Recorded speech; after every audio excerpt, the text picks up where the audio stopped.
Hello student, good morning. આપણા ધોરણ 7 પ્રથમ સત્ર ગુજરાતીમાં જે આપણો 9મો પાઠ છે, બાનો વાળો, જેના લેખક છે પ્રવીણ દરજી, જેમનો જન્મ ઈસવીસન 1944માં થયો હતો. તો આ સરસ મજાનો બાનો વાળો પાઠમાં એક લલિત નિબંધમાં તેમણે બાનું એક જાજરમાન સુરેખ ચિત્ર અંકિત કર્યું છે. બા કઈ રીતે ઘર સંભાળે છે, કઈ રીતે પોતાનું જીવન ગુજરાન કરે છે. અહીંયા બાનો પ્રકૃતિ પ્રેમ દર્શાવવામાં આવ્યો છે. તે પોતાના વાડાની સંભાળ કેવી રીતે રાખે છે, પોતાના વાડામાં અનેક પ્રકારના વૃક્ષો અને અનેક પ્રકારના શાકભાજી તેમજ આયુર્વેદિક વનસ્પતિઓનો ઉછેર કેવી રીતે કરે છે, આ સરસ મજાનું વર્ણન આપણા પાઠમાં આપેલું છે. તો આપણે પાઠને સમજીએ, એને વાંચીએ પહેલાં એક નાનો વિડીયો જોઈ લઈએ. તો ચાલો જોઈએ વિડીયો.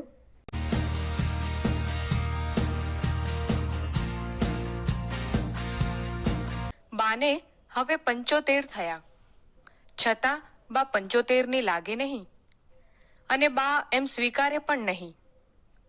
બા જીવી છે જ એવું કે ઉંમર કે નિરાશાને નજીક ઢૂંકવા જ ન દે.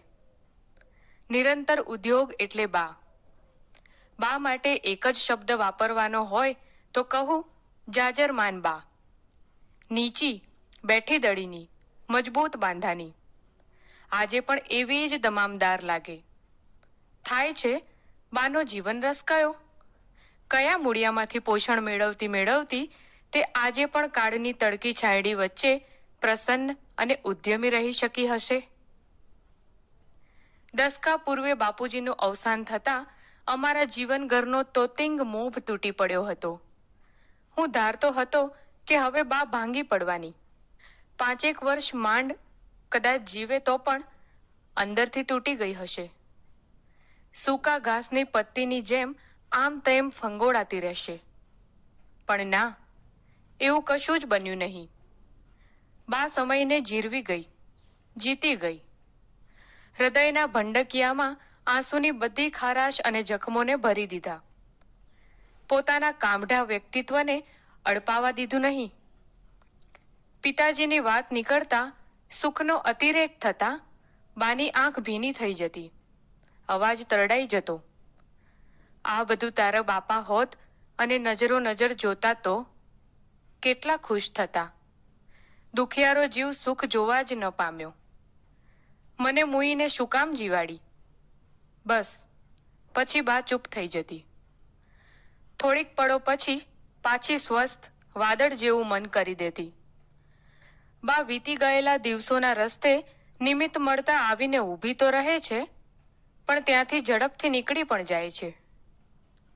નિરંતર નવી કેડીની એને શોધ રહે છે. બા ક્ષણે ક્ષણનો પોતાની પાસે હિસાબ લે છે. ઉધડો પણ લે.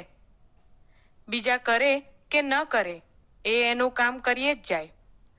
કર્મ અને ધર્મ તેણે એક કરી મૂક્યા છે.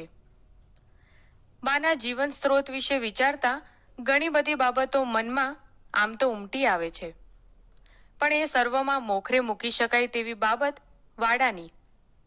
હા, અમારા વતનના ઘર પછવાડે ઘણો મોટો વાડો છે. બાને પ્રકૃતિ, ઝાડપાન અને ફળ ફૂલમાં ભારે રસ. બા માટે વાડો અમુક તમુક ફૂટ જગ્યા નથી. એ એના જીવનનું એક સ્વજન છે. જેટલો તેણે વાડાને પ્રેમ કર્યો છે એટલો કદાચ અમોને નથી કર્યો. બાનું જીવન અને મુક્તિ જે ગણો એ વાડો રહ્યો છે. અને આ વાડો એટલે બંને તરફ વાડાની હદ પૂરી થાય ત્યાં સુધી થોર અને મહેંદીની વાડ. એની વચ્ચે જાતે તૈયાર કરેલો માંડવો. માંડવા ઉપર કારેલી કંકોડીથી માંડીને અનેક શાકભાજીના વેલા, ઉપરાંત નીચે મકાઈના ભીંડાના ચાસ, રીંગણ મરચા, દાડમ, જામફળ, કોળું, સીતાફળ, પપૈયા, કહો કે એના હૃદય જેટલી સમૃદ્ધિ એ વાડામાં. અને ફૂલો? મોગરો, જાસૂદ, કાગડી, અમરી ચમરી, ગુલાબ, કરેણ, સૌભાગ્ય સુંદરી, પારિજાત, સુગંધનો દરિયો જોઈ લો. વહેલી સવારે વાડની બંને બાજુ થોરને અડીને ભાત ભાતના પુષ્પો બાલ મંદિરના ભૂલકા બનીને ઝૂમતા હોય અને વાડામાં ઔષધીય છોડ પણ મળે જ. તુલસી, કરિયાતું, અરડુસી, ખરસાંડી જ્યારે માંગો ત્યારે હાજર. એક નાનું મજાનું ઔષધાલય જોઈ લો જાણે. મીઠો લીમડો અને લીંબુ પણ ખરા જ. અને આ સિવાયનું બીજું તો ઘણું બધું. બસ બીજું કંઈ નહીં, એક વાડાને બોલવા દઈએ તો પણ આપણે પામી શકીએ બાના અતીત અને વર્તમાનના વૈભવને. સમયના પગલાંને તેણે આ વાડા વડે સ્મારકમાં ફેરવી નાખ્યા છે. બા જ્યાં હોય ત્યાં એની વાતનો વિષય વાડો જ હોય.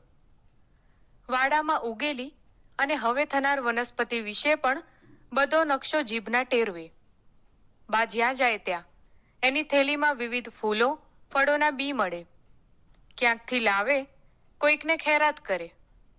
પોતાના જ દીકરાના ઘરે 2-3 દિવસથી વધુ રહેવાનું થાય તો બા વાડા વિના જુરાપો અનુભવે.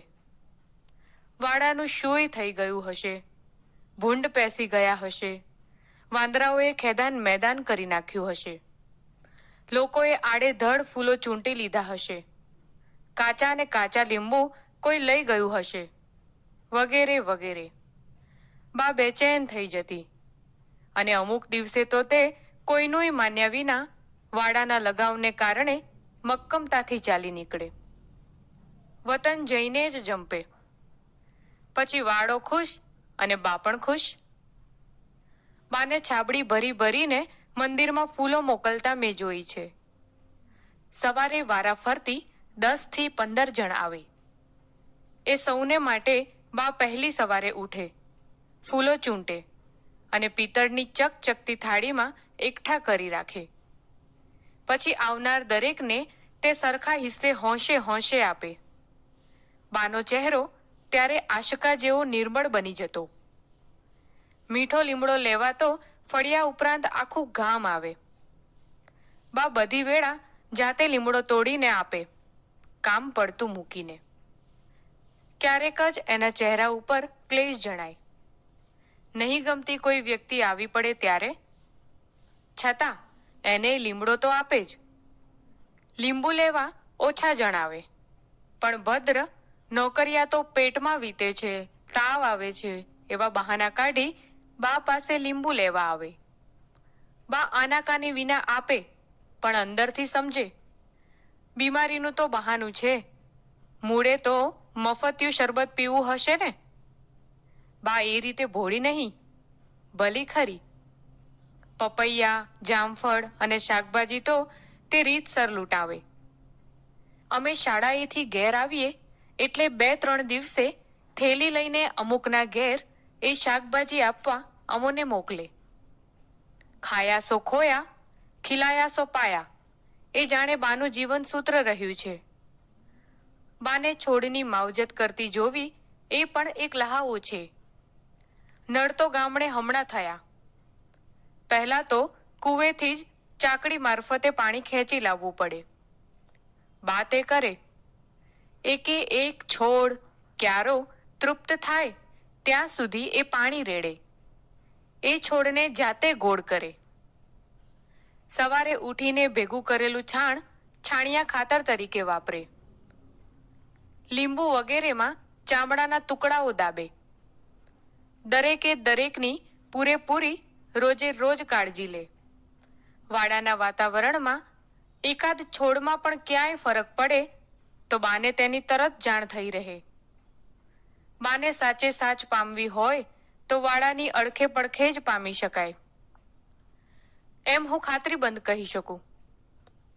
બાની નજર વાડે વાડે હરણની જેમ ફરતી, પુષ્પે પુષ્પે પતંગિયાની જેમ ઉડાઉડ કરતી, શાકને માંડવે ખિસકોલીની જેમ સરકતી રહેતી અને જમીન ઉપરના છોડનું નિરીક્ષણ કરતી વેળા એ નજર વરસાદી ગાય બની જતી. ધીમેથી બધું જ ઝીણે રૂતે જુએ. બા કશેક જાય ને જો ત્યાં વાડા જેવું ફૂલ ફળાદી નિહાળે તો ત્યાં તે લટાર માર્યા વિના રહે જ નહીં. એટલું જ નહીં, એની થેલીમાં કોઈક છોડની કલમ, કોઈક આંખોને આંખો છોડ આવી પડે. બામાં આજે પણ વાડાની વાત આવતા હું 10 વર્ષની મારી ઉંમરે મુગ્ધતા, જે વિસ્મય તેનામાં જોતો હતો, એવા જ મુગ્ધતા વિસ્મય નિહાળું છું. કોને ખબર આ વાડો કઈ નવી વસ્તુ બા સામે આમ દરેક વખતે ધરી દેતો હશે.